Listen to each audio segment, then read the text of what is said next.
E hoje discutiremos um tema muito importante para a gente aqui, que é recrutamento interno e externo, e também um pouquinho sobre recrutamento misto. A gente, nosso curso de recursos humanos, já vem falando um pouco sobre esses temas, vem falando sobre comportamento, veio falando também na última aula, nosso último encontro, sobre rescisão do contrato, né? Aí teve aí a colaboração da senhora Júlia aí, muito positivo para a nossa discussão. E hoje falaremos um pouquinho sobre recrutamento interno e externo. Eu trouxe aqui de maneira preliminar o conceito de gestão de pessoas, até para a gente poder, como eu poderia dizer, avançar com a nossa discussão. E o conceito traz o seguinte: gestão de pessoas como sendo uma associação de habilidades e métodos, políticas, técnicas e práticas definidas com o objetivo de administrar os comportamentos internos e potencializar o comportamento humano, evidentemente, com um olhar para dentro das organizações. Quando a gente pensa efetivamente sobre recrutamento, são duas questões que vêm à cabeça da gente, certo? A primeira delas, o que vem a ser o recrutamento, de maneira objetiva. Recrutamento é quando você traz pessoas para dentro da organização, certo? É quando você tem alguma vaga e divulga essa vaga, é quando você quer convidar pessoas para participar do seu processo seletivo. A maneira de trazer essas pessoas, já discutimos aqui, inclusive, quando estamos falando sobre seleção, ela pode ser de três maneiras. A primeira maneira, o recrutamento interno, quando eu utilizo as pessoas que trabalham comigo para trazer elas para a organização, certo? O recrutamento externo, quando em vez de eu utilizar o capital humano que trabalha comigo, eu vou buscar esse profissional fora da empresa. Geralmente, quando você entra, por exemplo, na página do IMET, né? IMET Curso Oficial. Quando você entra, você vai ver que a gente sempre está postando vagas de emprego. Todas aquelas vagas fazem parte do arcabouço do recrutamento externo. São empresas que desejam aumentar o seu quadro de funcionários e elas recorrem ao mercado externo para poder trazer novos candidatos. Se fosse um recrutamento interno, a empresa só anunciaria a vaga para as pessoas que já trabalham nela. Por exemplo, eu tenho uma empresa de calçados, eu tenho 5 vendedoras e preciso de uma supervisora. Eu posso simplesmente criar uma vaga e publicar, pedindo para que pessoas que queiram ser supervisoras de toda cidade, estado ou país possam se candidatar àquela vaga. Ok? Ou eu posso simplesmente anunciar entre as minhas vendedoras. De vocês que estão aqui, quem gostaria de participar de um processo seletivo para ser supervisora? Eu vou imaginar de maneira otimista que das 5, 4 querem. Vai ter alguma que vai dizer, não, eu mesmo não quero. Eu não quero isso. Para mim tá bom aonde eu tô. Todo mundo já viu isso alguma vez na vida, não já? Às vezes a oportunidade bate na porta da pessoa, chama ela, diz, ei, ei, e ela simplesmente nem se move. Ó, vários casos nessa tocante. Mas eu penso que das 5, 4 gostariam de participar. E aí eu realizo uma seleção interna, não com candidatos externos à empresa, mas com candidatos internos, ou seja, candidatos de dentro da própria organização. Eu chamo isso como, inclusive, um instrumento, né, de motivação, certo? E também, esse é o recrutamento interno, já falei sobre o externo, mas também existe o recrutamento misto. O que é que vem a ser o recrutamento misto? Certo? O recrutamento misto ele acontece da seguinte maneira. É quando a empresa ela une tanto o recrutamento interno como o recrutamento externo. Ela divulga dentro dela, dentro da própria empresa, e também divulga fora. E aí você tem uma seleção com todos. Já deu para perceber que esse agrupamento de candidatos internos e externos poderá trazer algum desconforto para os funcionários, correto? E outra coisa, talvez a pessoa que entre, estava com você lá na seleção, ela vai entrar e olhar para você e vai dizer, aí, a menina ali que estava concorrendo comigo e eu ganhei. Para o recrutamento misto acontecer, ele precisa, né, acontecer de maneira muito organizada. Os recrutadores precisam ter um alto grau de maturidade. Não é qualquer recrutador ou um recrutador pouco experiente que poderá conduzir um processo como esse. É igual quando a gente vai falar sobre avaliação de desempenho, que vamos ter um momento que vamos falar sobre isso aqui.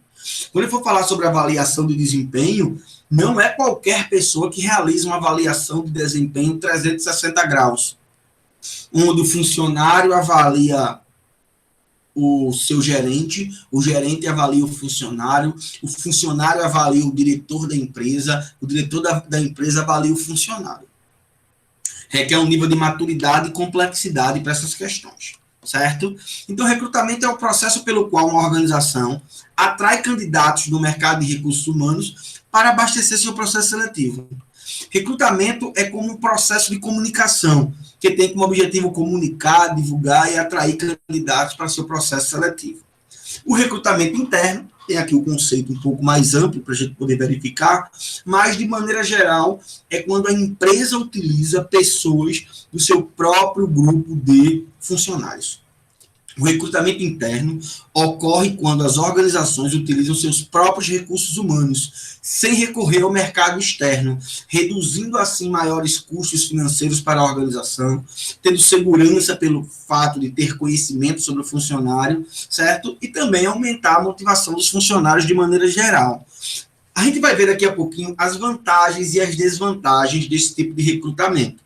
Mas quando você contrata alguém que você já conhece, de alguma forma, isso traz uma maior segurança para o processo seletivo.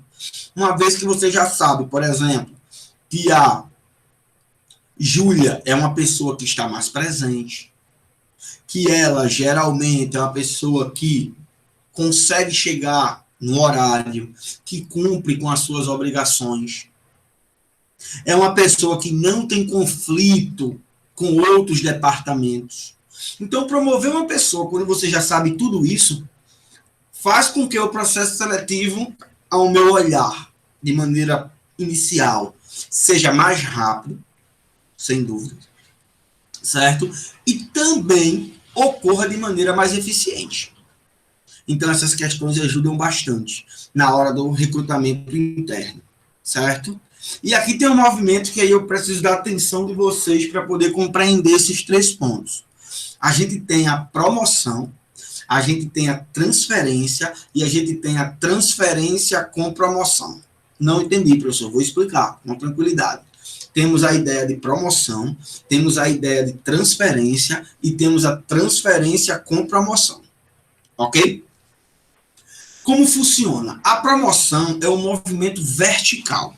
Você está em uma posição e vai para outra posição. Conversei com uma colega recentemente, certo? Que, graças a Deus, ela trabalhava na área de vendas e atendimento e agora ela se transformou em supervisora. Tive uma conversa nessa quinta-feira. Então, ela trabalhava como atendente, eu vou colocar atendente, e agora ela é supervisora. Isso foi uma promoção. Fiquei claro? Bacana? Ok. Então, a gente também tem a transferência. Sendo que a transferência, diferente da promoção, que é um movimento vertical, a transferência é um movimento horizontal. Horizontal em que sentido, professor? Irei explicar. Na transferência, você simplesmente trabalha em uma empresa como assistente de recursos humanos e é transferido para outra empresa também para a função de assistente de recursos humanos. Pode ser a mesma empresa do mesmo grupo. Ou você trabalhava em uma empresa como auxiliar administrativo e agora você vai para uma outra empresa ou para a mesma empresa para a vaga de auxiliar de departamento pessoal. A categoria a qual você está inserida ainda é a de auxiliar. Então, o que ocorreu foi um movimento verticalizado. Não, desculpe, horizontalizado. Ou seja, você ainda continua no mesmo patamar. Um exemplo de movimento vertical na carreira e movimento horizontal. Suponha-se que eu vou fazer uma faculdade, certo? E aí eu escolho fazer a graduação, vou usar as licenciaturas. Eu escolho fazer a licenciatura em letras. Bacana? Depois que eu termino a minha licenciatura, ou depois que eu termino a minha graduação, ou eu escolho fazer administração ou economia, certo? Eu estou lá fazendo a minha graduação. Quando eu terminar ela, eu posso escolher em fazer uma pós-graduação. Quando eu faço uma pós-graduação, esse é o movimento vertical. Eu estava em um nível graduação e fui para um outro nível pós-graduação. Compreendido? Perfeito. Já, preste atenção. Se eu faço graduação em letras e depois eu faço graduação em matemática ou em letras com ênfase em inglês, eu ia dizer, em matemática, ou em administração, ou em economia, eu ainda estou no mesmo nível de graduação. Meu nível profissional continua o mesmo, eu tenho um curso superior. Eu não sou especialista, nem sou pós-graduado. Bacana? Então, essa é a diferença de um movimento quando ele é verticalizado. Geralmente muda a sua posição e também a sua remuneração, diferente daquele que é horizontalizado. Bacana? Mas nós temos também a transferência com promoção. O que é que vem a ser a transferência com promoção? A transferência com promoção, ela funciona da seguinte maneira. Você muda de maneira horizontal, mas aumenta seu salário. Vou dar um exemplo. Em uma empresa, eu sou auxiliar contábil na minha empresa, certo? Houve uma mudança e me colocaram para auxiliar de departamento pessoal. Eu estou na mesma linha horizontal, eu entendo, certo? Mas houve um aumento de salário. Na minha primeira função, eu ganhava R$1.000. Para a função que eu vou, eu ganho 1.200. Não foi uma promoção típica, comum, né? A gente chama de típica, normal. Mas foi uma transferência com promoção, que a gente chama de um movimento diagonal. Bacana?